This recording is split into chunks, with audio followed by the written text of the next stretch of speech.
Hello. Welcome to RPG with DBJ. Hello out there, creatives, community, and kind folks. I'm your host, DBJ. Welcome to Future Friday. Yes. Today is when we talk about all things transhuman in the tabletop RPG community. Primarily, we will be referencing quite a bit, if not exclusively, Eclipse phase, but we will also be bringing up games that have similar themes to it, such as those in Altered Carbon, and definitely one of the closest to reality shows of excellence, which is the Expanse, because it has lots and lots to do with our current subjects. All right, so the theme of this Future Friday is death versus loss, and in order for us to get on the same page, let's talk a little bit about let's give a definition first. And this is more holistic to do with tabletop gaming rather than Eclipse phase specifically. So just follow along with me as we go on this hour-long deep dive. All right. Death is just a simple aspect of loss. And a big contention amongst the tabletop role-playing community is the idea that there are many players who feel that if death is taken off the table, what's the point in playing the game? Death is a threat that should be ever present in the game. End of story. And I have a different idea on that. That it is not death that is the threat, it is loss that is the threat. And it is the loss of being able to play your character. Any tabletop role-playing game has it does have a loss meter, and that loss meter is you cannot play your character any longer. Now, that loss, one of those losses could be death. Your character suffers physical harm, and that is a narrative component of many role-playing games. You get shot, stabbed, flushed out of an airlock, poisoned, burned to death, re-entry, whatever, your character dies. But there are many role-playing games and games in general where death is not part of the game, but you're unable to use your character any longer. If you're playing a political game or you're playing an economic game, you're playing one with a lot of social interactions or financial interactions. If you play Monopoly, the board game, you lose when you're unable to pay your debts. You run out of money. If you are playing something like where there's honor or reputation involved and you drop to zero or whatever the metric is, you lose. You cannot play your character any longer. There are cartoon games like Toon and Teenagers from Outer Space, and there are even games where you play adolescence, where death is taken off the table for the player characters. I'm speaking specifically about Tales from the Loop and the second iteration, Things from the Flood, in which it specifically says your adolescent character cannot die. But in this, let's narrow this down into Eclipse phase. There are metrics involved, and one of these is called a death spiral. It's also been known as attrition, and that some games do lack.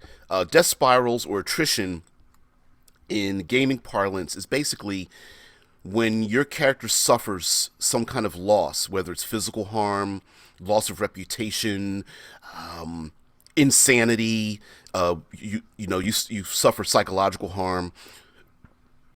You receive some sort of a penalty to continuing. And that can rub some players the wrong way, which this game does have that, where your character gets shot in the shoulder, you're now at a minus 20% or whatever if you're playing another game system, but you're using the same setting, transhuman setting. Your character is shot, you're at a -2, you're at -5, whatever the case may be, and you must continue on. And that is sometimes called loss through attrition or death spiral, because now that you are minus 20% or whatever the case may be because of your wound level, you're no longer as effective as you used to be, and you still have to continue. So loss sometimes just involves loss of your character's ability to function. And having enough loss of your character's ability to function in and of itself is a character death, even if your character is still alive. For example, if you have two hit tables and your character is blinded in one eye and gets a dislocated shoulder and a broken leg and internal bleeding and bruising and so on and so forth. There is a game that's been around forever. I believe it's in its seventh iteration called Call of Cthulhu. You can literally play whole campaigns in that game without having one single physical threat, but you still suffer loss, the equivalent of death in that game, and that is when your character goes insane, and slowly and surely you start to lose sanity. Well, let's narrow down to Eclipse phase and transhuman philosophy as regards tabletop RPGs. Some people have referred to Eclipse phase as the save point game, that your character can die, but you can just be brought back if someone either claims your cortical stack or you beam your consciousness away just as they're about to die, or you just get re-sleeved from a backup copy of yourself. And, well, that removes death. There's effective immortality. And, well, just removes death. What's the big deal? And I would contend to you that that is very true. That's true. That it is, on a very simplistic level, it is the save point game. But I would also say that, along with that, the point of the game is not about death specifically, but it is about continuing in the face of something where death is no longer the end of the game. It's not the end of your character. It is a transition, much like being unconscious or being driven insane or being lost or suffering that dislocated shoulder or broken ribs or internal bleeding. And that death in this game is just one form of loss that is temporary. But there are other things that you can lose in this game. Now, I'm going to turn back to the idea that honestly there is more to the game than just being a save point. But I'm going to return to that. Two of the main forms of loss in this game, since you've taken death kind of off the table, is the idea of attrition, death spiral. This game does have that. If you are physically hurt often enough and beat about the head and shoulders, your character will be that less effective. And so, yeah, it's not a good thing to get into a lot of fights. The second part is most of the weaponry in this game is pretty damn brutal. If you are someone who's played Cyberpunk before, the various iterations of like Cyberpunk 2020 and thereof, Cyberpunk Red, and these other iterations, it's pretty lethal. It's darn near one shot, one kill nearly, with a few exceptions, with enough luck and die rolls and some body armor. This game is no exception. I suppose trying to find the hardiest morph or body for your character to sleeve into, combined with some lucky die rolls and whatnot, and maybe some cover, you might be able to take a couple of hits, but the game is pretty brutal. That being said, psychologically, there is a reason why some games do and do not have death spirals. Because, frankly, death spiraling is not very fun. Attrition is not fun for a lot of people. If everyone wants to be Billy Badass in their game, and if you get shot in the shoulder and you're at minus 20 on your skill attempts and attribute rolls and things of that nature, your ability to target other people, you are now less effective, and you still have to continue against possible adversaries that are may have their full potential. And so it's just a matter of time till you get to attrition destroys your character. The second loss in this game is reputation. And reputation is an economy in this world. Much like our real world today, reputation can make or break someone. A false allegation, an uncovered secret, a an individual that has a stance on, and then fill in the blank of anything that gets people triggered: politics, religion, uh,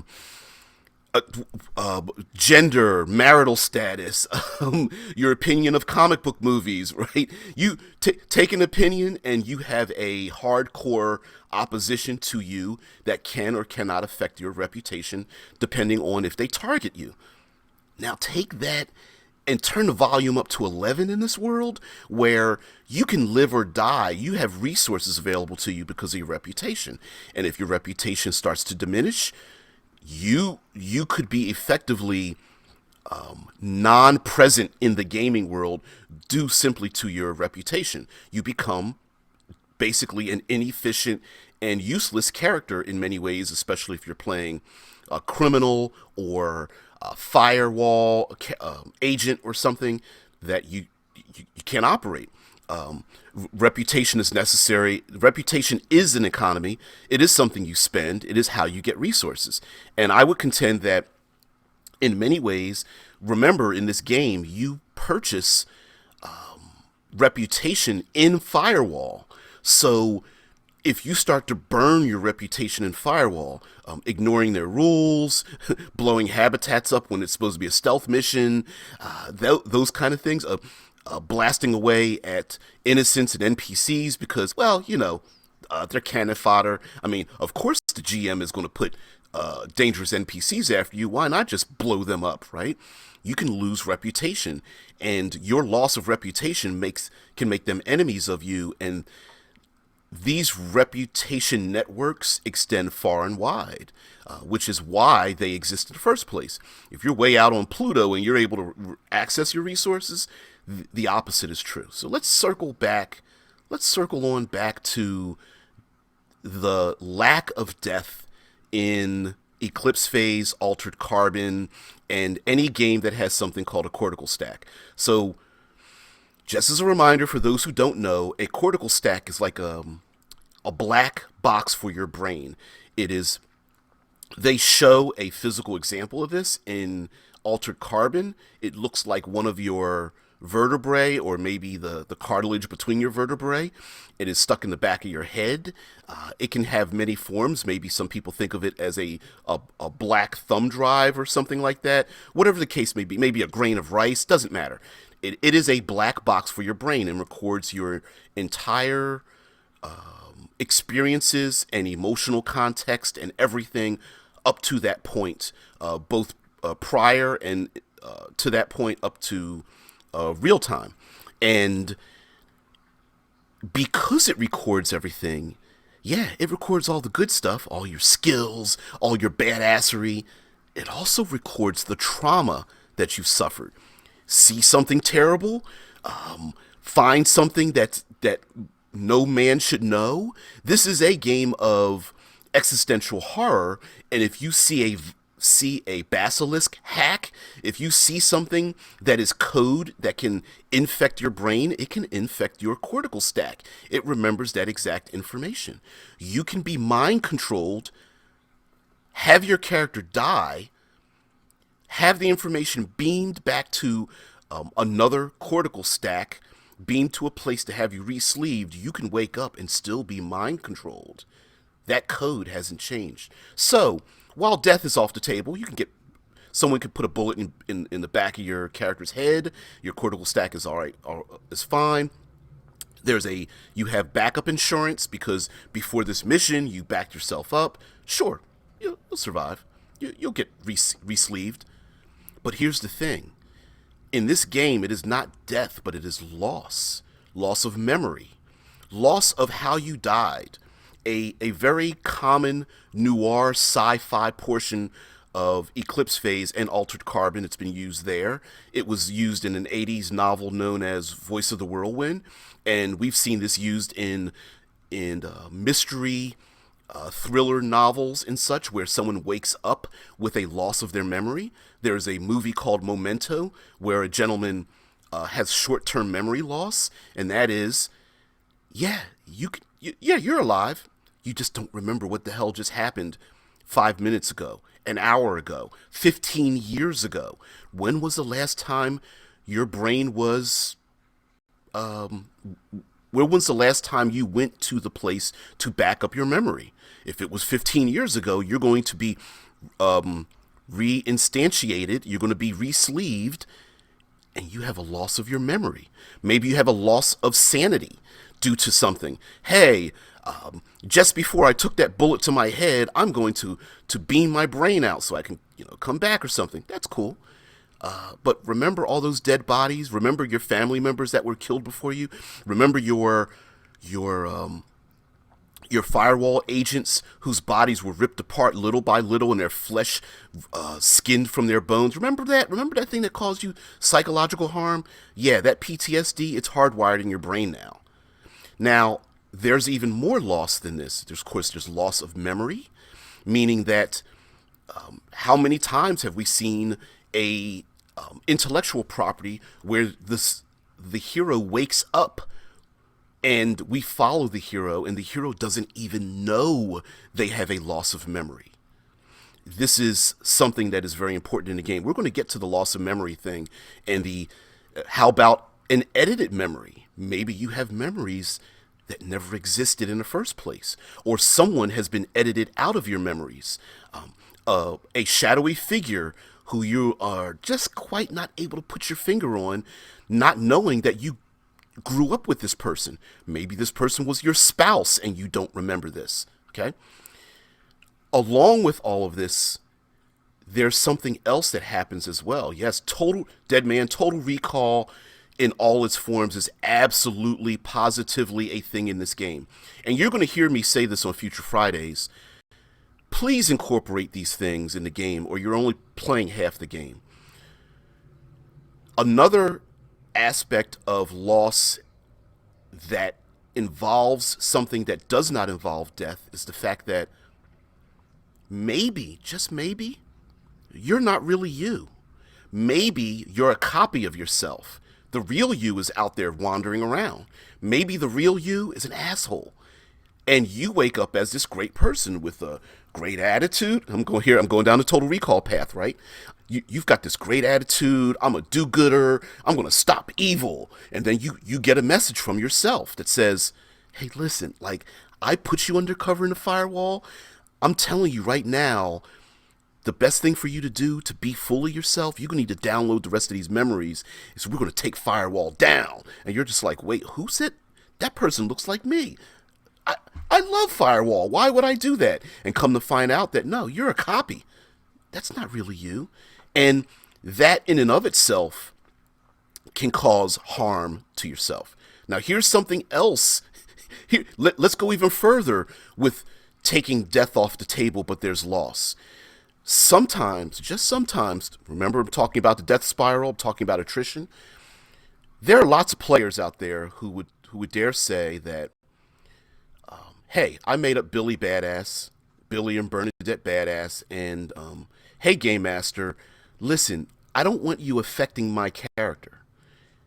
Unfortunately, with Eclipse phase and transhumanism, your brain is information and you can edit it. Your body is nothing but equipment. It's a suit. It's disposable.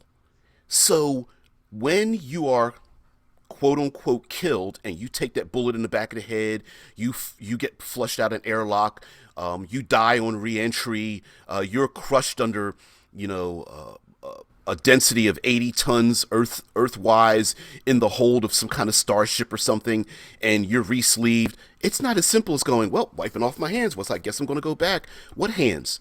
Who says you've been reskinned into something with hands? Maybe it's an octopoid. Maybe it's a synthetic body. Maybe it's the body of your loved one. Maybe it's a rental or used biological body that has drug addiction or a broken leg, or it normally has the face of someone who's plastered all over the Tridio screens in this particular habitat of a murderer, right? Yeah, Dead Man brings up the Sixth Day. Yeah, I know Arnold Schwarzenegger isn't the most subtle of individuals, but you wake up in a clone body of yourself and the real person's walking around.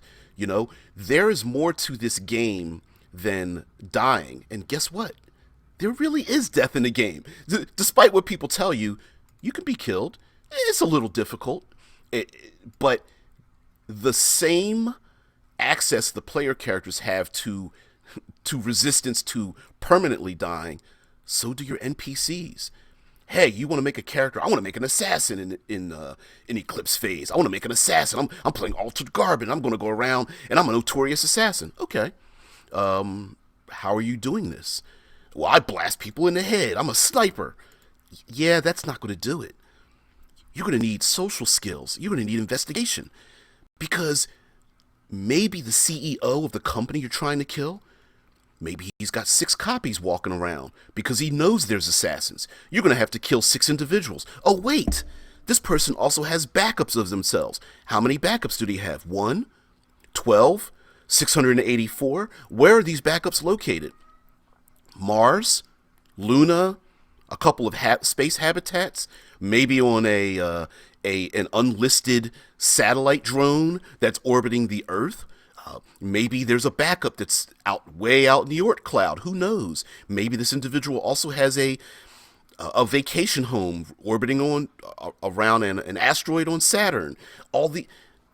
Even the act of claiming that you are an assassin, an efficient assassin, maybe it's necessary for you to hunt the CEO down. You know, maybe the CEO, strangely enough, as you and your firewall agents are together to hunt this person down, and all you firewall agents seem like you're different people, maybe the CEO is all of you. Maybe all of you are just little pieces, little bits of memory, little bits of capability of the CEO. Maybe all of you are fragments of this one individual, and maybe that person's a Billy Badass, and you're just a pale imitation of this individual who's like, not only do I want to live, I need to eliminate those firewall agents. The real me would never join firewall and let me get away with this, right? Who knows? So here are some other aspects about death versus loss, and that is something that, much like transhuman thought, confronts our way of thinking about how life would be today. The world of Eclipse phase and Altered Carbon is as distant to us as we are as distant to people, our ancestors, 100, 200, 300 years in our past, okay? But here's something else that also challenges us in this game, and that is, it challenges our notion of what a role-playing game is in the first place. So, an example would be, let's go with the psychological part first. Very few games not only embrace, but encourage the idea that your player character, what your player character thinks, what they remember, what their skills are, what their background is, the people they know. Very few games embrace the idea that, yeah, you're wrong. Maybe your character, maybe you've always thought, my character was raised as this badass assassin, on this distant planet or something like that, and I'm this killer and blah, blah, blah. Maybe that's not true. Maybe you're only 3 months old. Maybe that's it. Maybe these memories of all this training were just implanted in your head. Could be. Maybe you've been this notorious assassin, and somewhere along the line, something that you as a player character didn't even think of, maybe you specifically edited out harmful information, missions, much like, let's say, the Jason Bourne series of movies and books. Maybe you specifically decided that you did something so terrible that you edited that information out of your own brain. Now, gaming-wise, maybe you as a player character, you as a player never even thought of this, but the game master has and said, you know what? In this game, you're going to find out that the people who know you and hate you, you've never seen them before, but reality, you have. You just edited who these individuals are out of your brain. You used to roll with these people. these people who at this very moment you're trying to kill. And they're wondering why you're trying to kill. You're like, dude, hey, don't you remember us? We used to roll together for the past 7 years. And you're like, I don't know who you are. And then they show you evidence, or you come across evidence that you used to roll with them.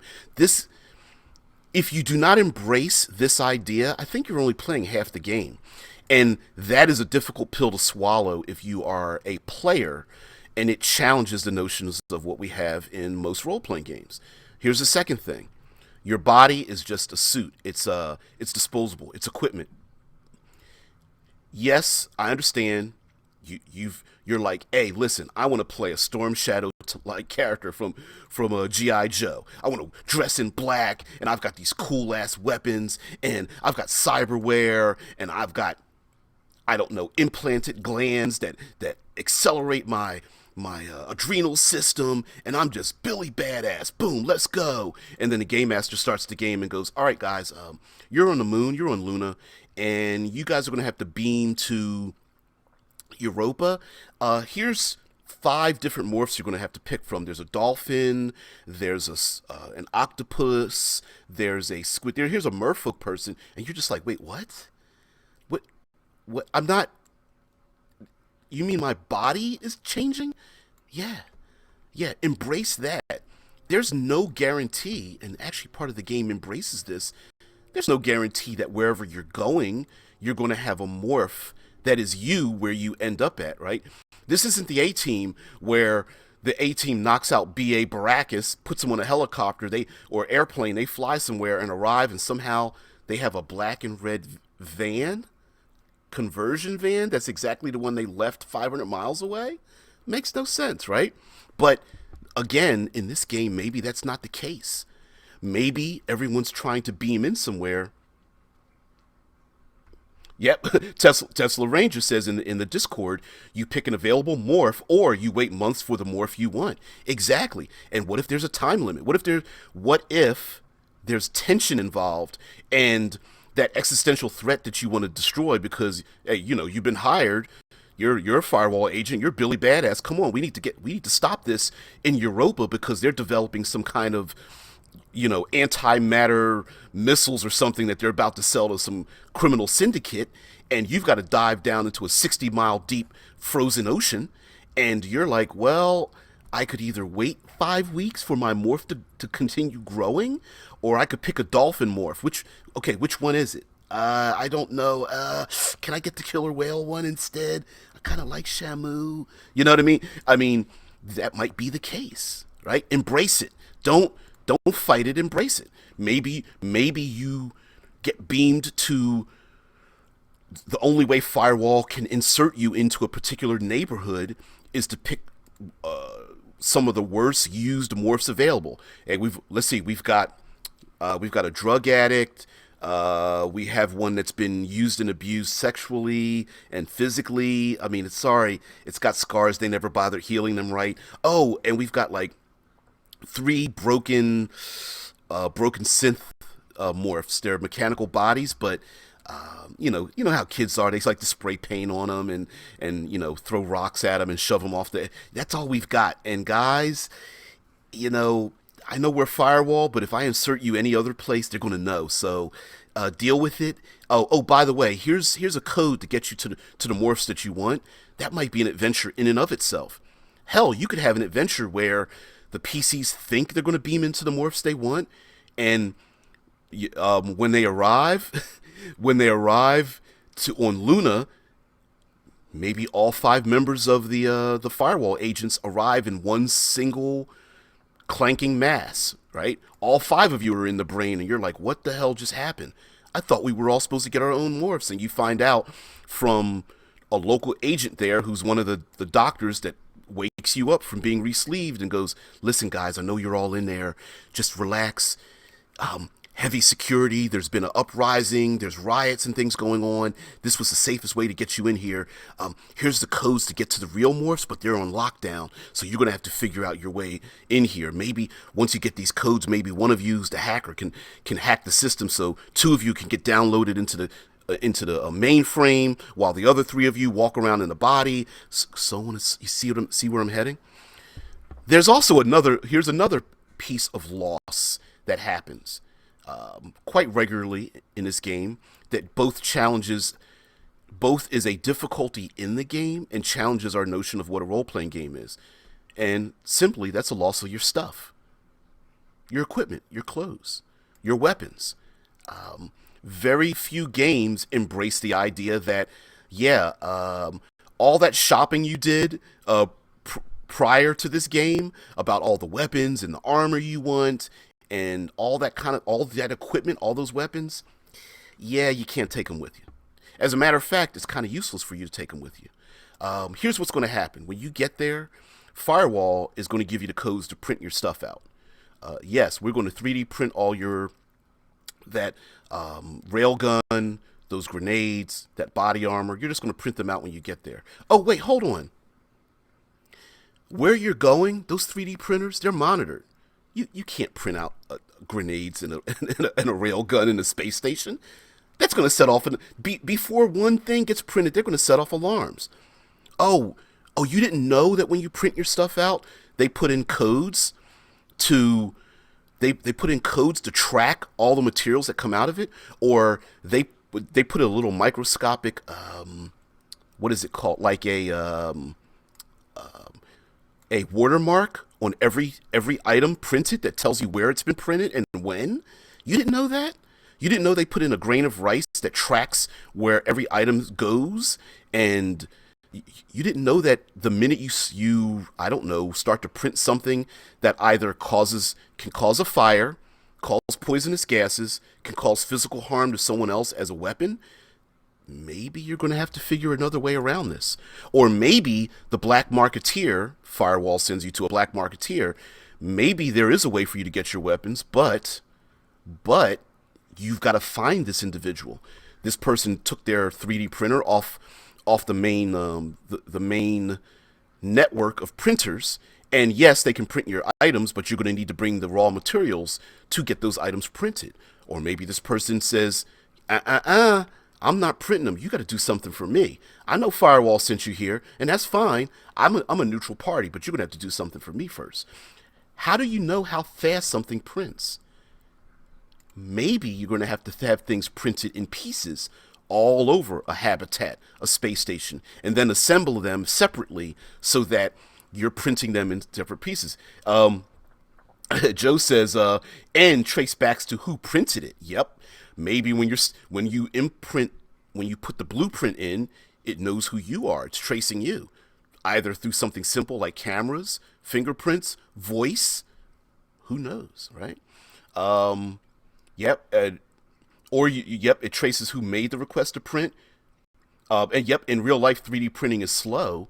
Maybe complex items are difficult to print. Maybe a 3D printer cannot print it can print the gun, it can't print the ammo. Or it can print a weapon, it can't print the backpack for an energy weapon or something, right?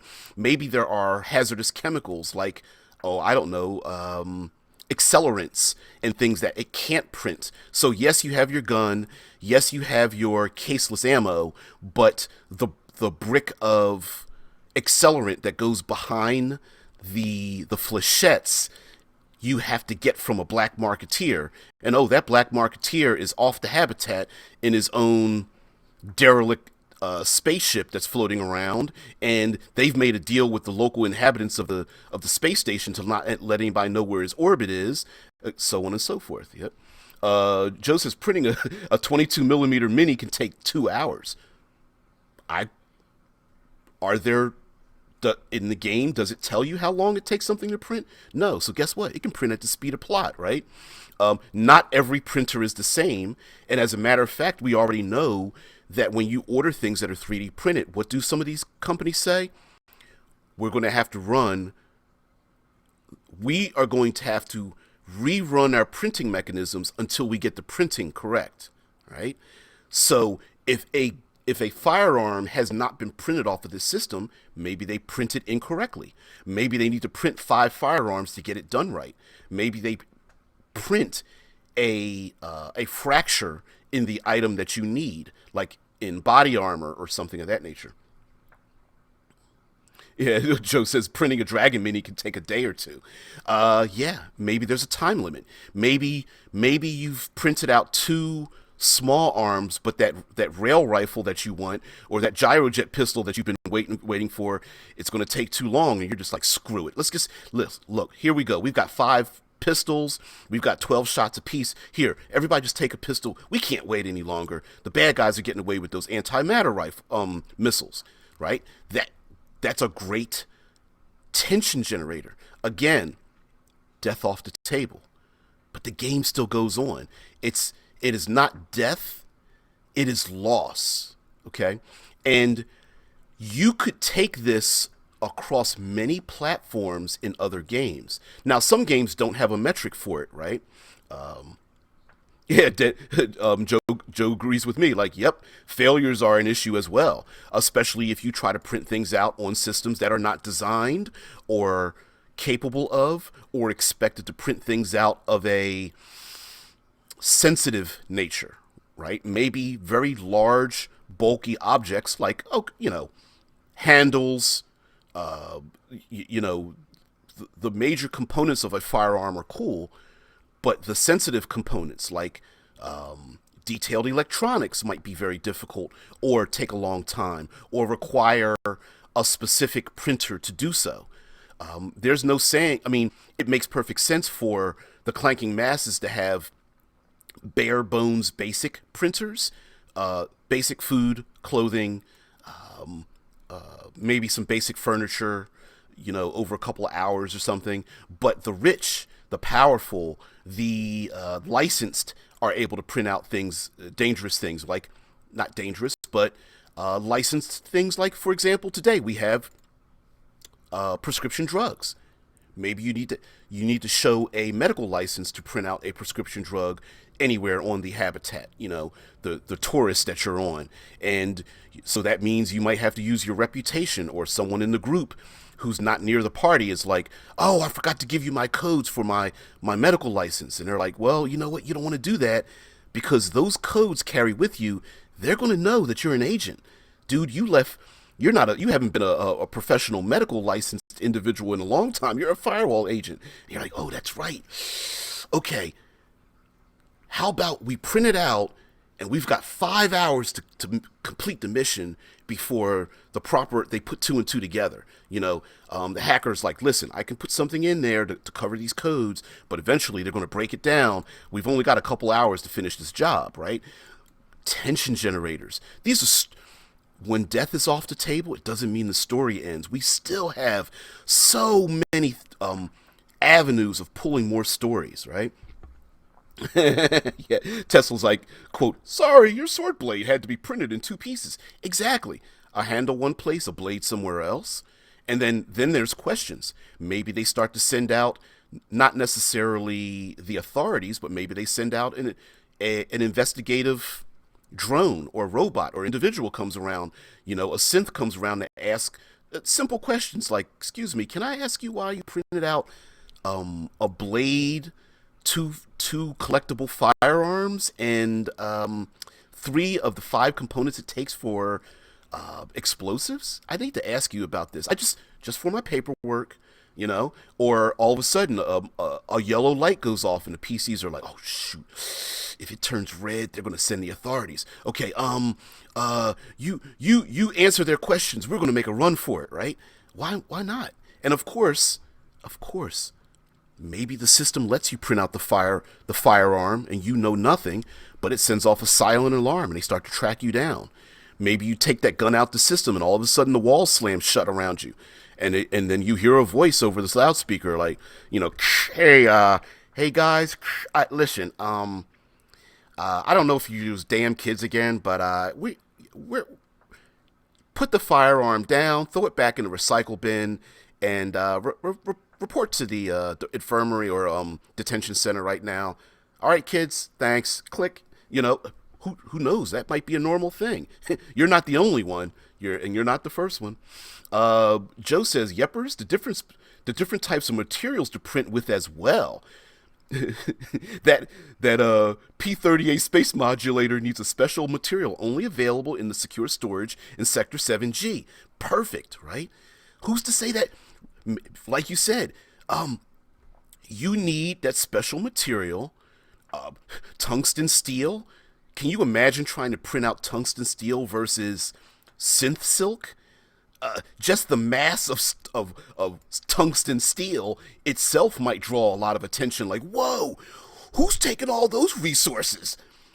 Yeah, what kind of mass is that? Yeah, unobtainium. Printing out some unobtainium. Yeah, and listen, I can pretty much guarantee you it'll be impossible to print out, I don't know, radioactive materials. How about trying to print highly contagious viruses or bacterium? Trying to print maybe printing particular copies of someone or something. Like, I'm going to print out fingerprints of someone famous. And the machine is like, yeah, we got a database of all the important people on this space station, and you're trying to print out their retina patterns, or because remember, you can print out.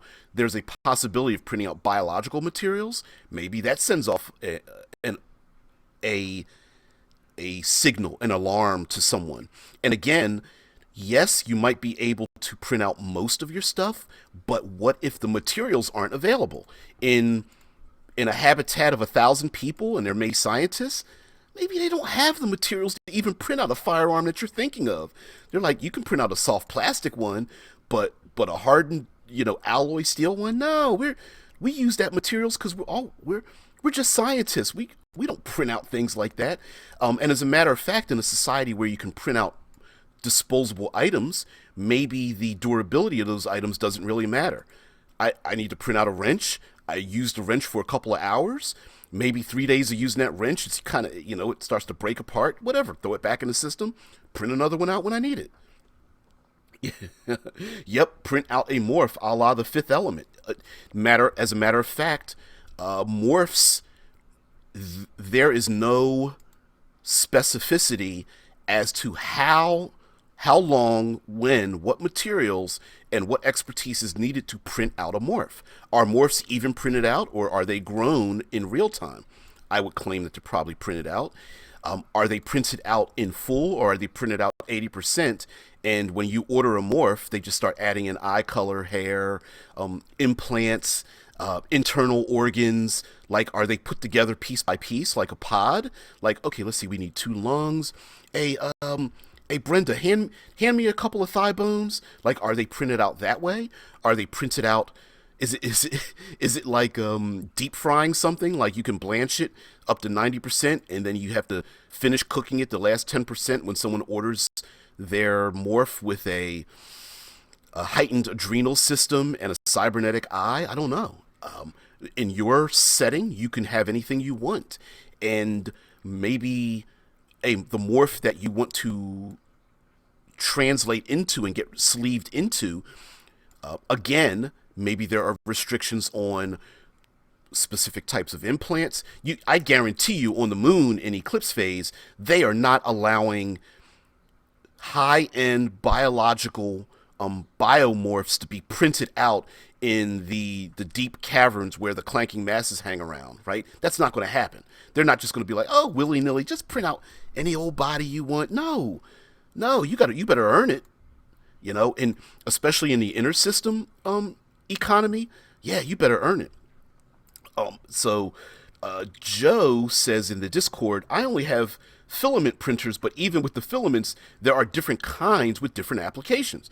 The same goes with resins, and there are dust kind, and a few other $10,000 industrial kind can throw in a chase of finding who has the right type of printer: medical, industrial, vac suit, weapons, exactly. So, for example, players get beamed in, they get downloaded into their morph. Okay, no problem. All right, you've got your blueprints, and you communicate with your firewall agent. Firewall agent says, "Yeah, listen, you can get all your stuff, but here, yeah, 5 cans of chicken is the price." Yeah, who knows who you have to communicate with or get to find all of your items? Your body armor.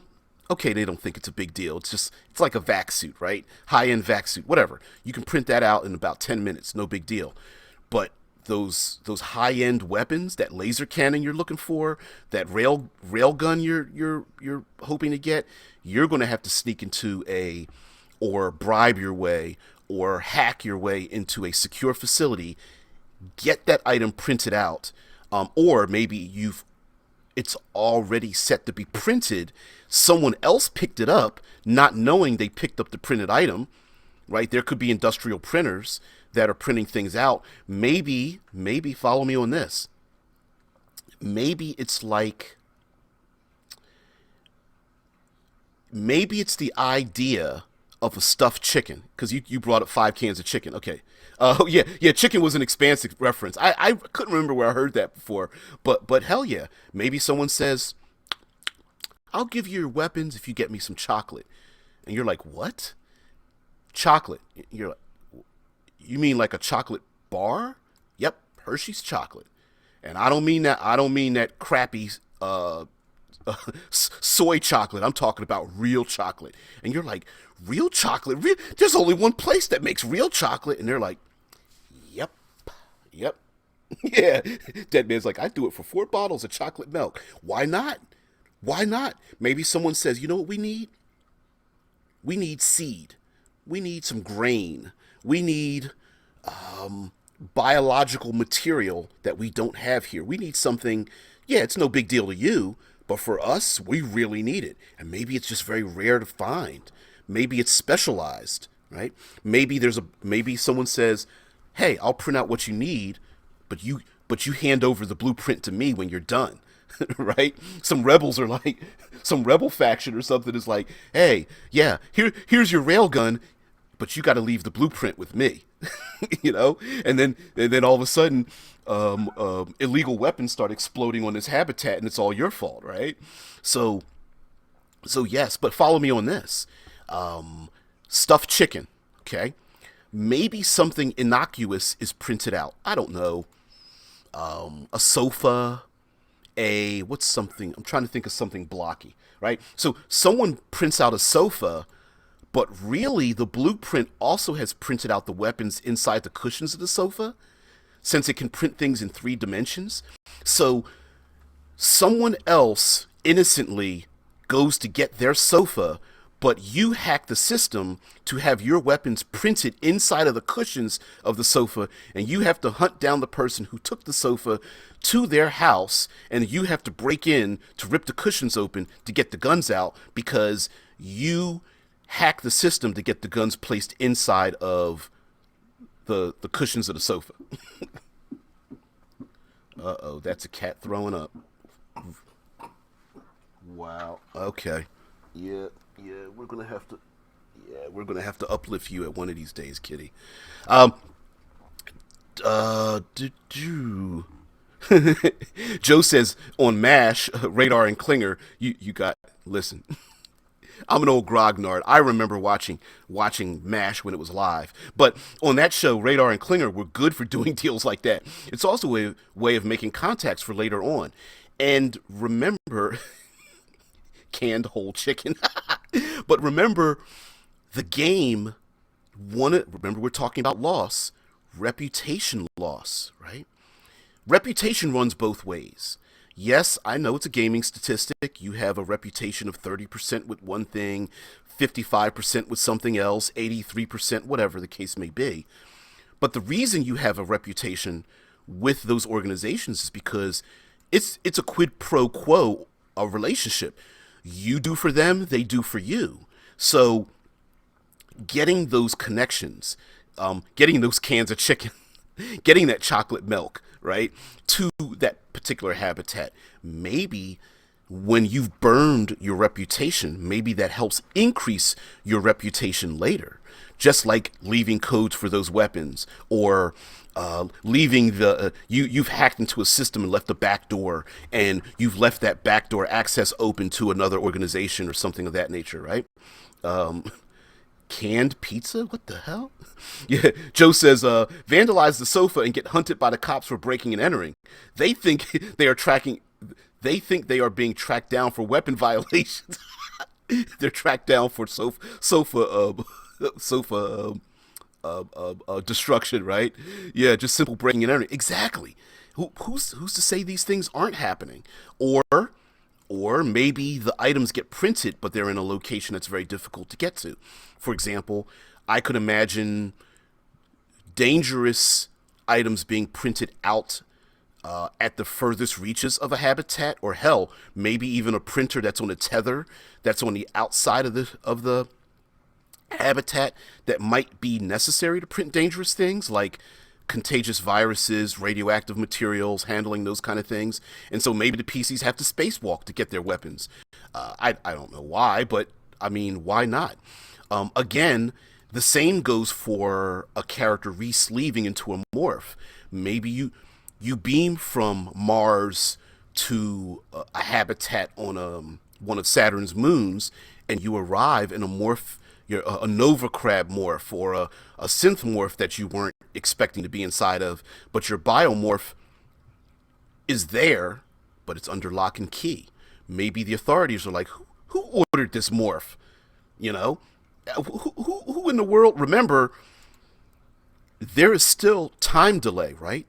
If it takes, I don't know, I'm just making an example. You beam your brain since your data, and it takes 38 minutes for your brain to go from Earth's moon to Neptune. I don't know how long a radio signal would take to get to a space station off orbiting Neptune, right? So it's going to take you a while to get there, irregardless of what is waiting for you there. What if some anarchist, autonomous individuals like, who activated my printer and why are they taking my bodies out of the system? They have 38 minutes to figure out who the hell's coming, arriving, what kind of modifications are being done to their biomorph, and intercept the individual, the PCs, who arrive as agents or criminals or what have you, and, I don't know, put your brain into a VR chamber to interrogate you before they download you into your body. These things aren't automatic, and yes, you can just hand wave it. Whatever. Your firewall agents, you arrive, you get all your shit, whatever. It doesn't matter. But these are story elements, and if I feel like if you don't at least use these little tools in your game, you're only playing half the game. So the oh man, canned pizza was a thing in the DLCs for Borderlands 2. I didn't know that, but it's kind of cool. For those who don't know, we are getting towards the end of this hour. For those who don't know, this show is simulcast on Twitch, YouTube, and Discord. If you want to participate in the Discord, which is the audio, that's where the audio gets pumped out to, please go over to Fantasy Grounds College, join their Discord server, and slide down past the administrators in the classrooms. We are the cool kids hanging down in the boiler room. Literally, it's called the boiler room, and that's where we hang out at. But also, if you're a Twitchophile, a Twitchophilian, a Twitchonaut, as it were, go over to Twitch, and if you really like long-form content, you want to support these future Fridays, go over and start, click the follow, just like below the video. Like, share, subscribe, follow, get notifications, whatever. All right, so I know. Listen, I get up at the crack. I was about to say the crack of ass. I know I get up. This show happens at the crack of dawn, 6 a.m. Eastern Standard Time, Monday through Friday. This specific show, it happens on it's Future Friday, but listen, I'm on the air Monday through, so yeah. Deadman says it's 4.3 hours from Luna, the moon, to Neptune. Ooh. Yeah, if there's something waiting for you there, listen, they've got all the time in the world to figure out who the hell you are, what's going on. Yeah, if these plans haven't been made previous, or someone is suspicious about what's going on, even though your plans have been made, they got all the time in the world to dump you in a VR VR chamber and interrogate the hell out of you when it takes 4.3 hours for data to travel that far. Well, not data. You could just measure how long does it take light to get from one place to another. That doesn't even include what happens when you get there, right? So, because once the data of your brain arrives, your consciousness, you still have to re-sleeve into the body that you're going to get into. The synth, the pod, the biomorph, or synthmorph, or what have you. It's still going to take you time to be uploaded, and that uploading might take an hour. It could take a day. Who knows? And then how do you know you can trust the person that's doing it on the other end? You've never seen them before. You don't know what their capabilities are. Maybe they are firewall agents, and something happens during the process that causes them to have to run for it or to delay the upload because of someone interrogating them in the space habitat. They're like, hey, Amir? Yes, Rodrigo? Hey, Amir, what are you doing over there in the corner? Nothing? All right, well, okay. Because I'm looking on the system and you're like printing out like 5 biomorphs. And while I don't care you printing out 5 biomorphs, it's like, it's taking up a lot of processing power for this project that I'm working on. Yeah, just not even the authorities, but just simply being in the world. Let the world roll and move around the PCs. Joe says, yeah, time for work. DBJ will be in touch. We'll have something that will make you laugh. No problem. I could use a good laugh. Tesla says it could take a whole day for light to cross the diameter of the solar system. So if you're way out there in the in the border to the Oort cloud, you're on Charon or Pluto or something like that, and you have to beam into or out to the outer reaches of the solar system, yeah, you're alive. You're not dead. Death's been taken off the table, but you sure as hell have a hell of a lot of loss and attrition to have to beat through. So anyway, guys, Tesla says the orbit of Eris diameter is 26.61 light hours. So just beaming from one orbit. Okay, this is something that's, only the most grognardian of us would even follow. But as the planetary systems orbit each other, Neptune could be at its farthest distance from Jupiter on its orbital pathway. Mars can be at its farthest point from Pluto on its orbital pathway at the period of time that the game takes place. Again, things can move at the speed of plot, right? And so while at its closest point, it might take, say, 78 hours. At its farthest point, it might take 263 hours, So we also have that to contend with as well because of the difference in orbital pathways. As each orbit starts to move around each other, they're not moving at the same speed, and so their distances may spread out quite a bit. So anyway, guys, thank you very much for allowing me to be the person that I am on these shows. Always love to have. I love transhuman ideas and theories and just thinking about it, and basically just I'm here to help you guys, give you some ideas as to what problems you're going to come across. And I have an old video called Beautiful Problems, and essentially the game, it's not really a problem. It's great. Just embrace it. Don't be scared of it. Use these things to the fact that there's a lack of true death in Eclipse phase and altered carbon and these transhuman settings does not mean the game stops there. It is not just a reset button. Yes, you can hand wave many of these things away, but I would contend to you that that's only half the game. Really, let the game breathe in and around your players. Have them confront things that it's not really you against them. It's just the regular world. Maybe much like waiting for a ticket in a busy bus station or train station or subway or something. They've got to wait to be uploaded. They're in a virtual reality world being interrogated by some bored individual trying to just make sure they're collecting enough bribery or funds or something like that. So anyway, guys, thank you very much for joining me. I really appreciate it. Everyone, have a great day. Have a great Friday. I will see you early Monday morning. This show is live Monday through Friday.